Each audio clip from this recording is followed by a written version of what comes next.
இந்த யோபு என்ற பக்தனுடைய வாழ்க்கையில நிறைய இழப்புகள், எல்லாத்தையும் இழந்துட்ட, சொத்துக்களை இழந்து, குடும்பத்தை இழந்து, அதனால் அவமானங்கள், நிந்தைகள், பாடுகள், மிகுந்த ஒரு வேதனை, சரீரத்தில் வியாதி, சுகத்தை இழந்து அப்படிப்பட்ட நெருக்கத்தில் இருக்கும் பொழுது அவருக்கு ஒரு காரிய ஞாபகத்தில் வந்தது.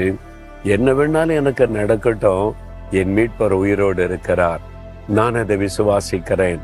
அதனால் அவருக்குள்ள ஒரு பெரிய சந்தோஷம். நான் அவரை ஒரு நாள் பார்ப்பேன், அதனால நான் கலங்க மாட்டேன், சோர்ந்து போயிட மாட்டேன். விசுவாசத்தோடு அவர் அறிக்கை செய்ததுனால அவருடைய வாழ்க்கையின் கடைசி பகுதியை பார்த்தீங்கன்னா, இழந்து போன எல்லாவற்றையும் திரும்ப பெற்றுக்கொண்டார். அவருடைய துக்க நாட்கள் முடிவடைந்தது. இழந்து போன சரீர சுகத்தை பெற்றுக்கொண்டார், இழந்து போன சொத்துக்களை பெற்றுக்கொண்டார், இழந்து போன பிள்ளைகளை பெற்றுக்கொண்டார். எல்லாத்தையும் திரும்ப பெற்று முன்பு இருந்ததை விட